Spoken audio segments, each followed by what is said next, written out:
Wow, it's a really good question, and I think it changes everything. It's a complete game changer. Trump is no dummy. He realized that he was able to develop an audience of 2 million people that he could speak to directly.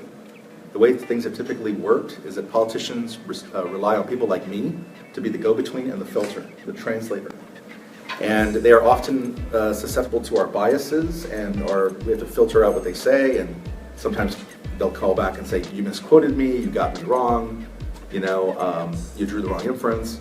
And he's able to avoid all that by tweeting in sometimes a very clumsy way, in a way that's oftentimes irresponsible, inflammatory, derogatory, dangerous. All those things. It is all those things.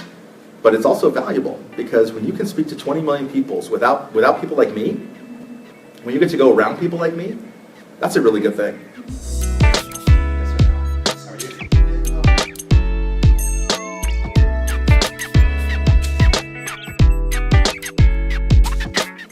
So I can't think of the last president that loved the media. It's a naturally adversarial relationship. Yeah. The press is motivated by this desire to get the story out. Yeah. Oftentimes the politician's job is to obscure the story. They want you as a politician to write about what they want you to write about, and don't write about what they don't want you to write about. Mm-hmm.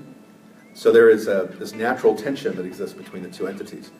So I'm not so much troubled by that, because Trump was like every other president in that regard. What makes him different and dangerous is the fact that the media has given him such an incredible opening with so much material to work with. And if you took a hard look at how the media behaved in the last election, it was not good. It was not good. If you want to know why we have Donald Trump as president, if you're not happy about the fact that Donald Trump is president, blame the media. Because during the primary, the Republican primary, if you look back on the media coverage there, Donald Trump got tons more media coverage, was considered a much better, interesting interview than all the Republicans who ran.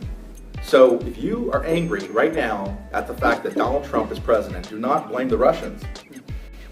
Do not blame the Russians, okay? If the media tells you to blame the Russians, it's because they want to cover up their own stupid involvement. Yeah.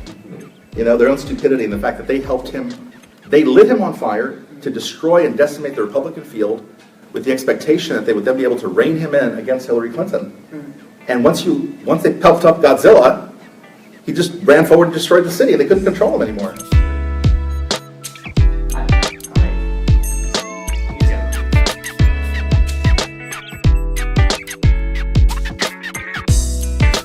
I gotta say, I think that what will eventually bring this administration down is not the media, and it's not going to be even these scandals, and it's not going to be the Democrats in Congress.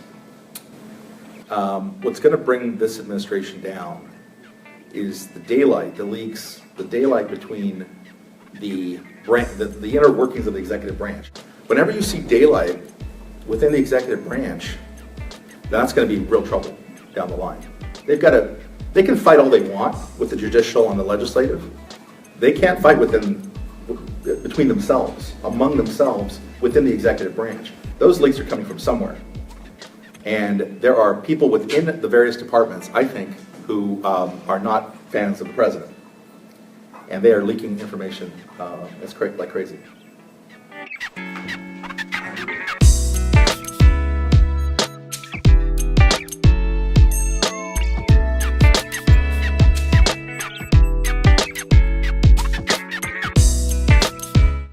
No. I think that the right wing uses all these horrible hyperbolic phrases, and they're not right. And likewise, I think that when my friends on the left use the word fascist, they compare him to Hitler, they say he's a tyrant or a dictator or whatever. I think they're missing the point. You do have a president, though, who does not understand, and will learn the hard way, the fact that there are 3 branches of government, and they were designed by smart men. The Constitution was written not by law professors for law professors. It was written by farmers for other farmers. It was written really cut and dried.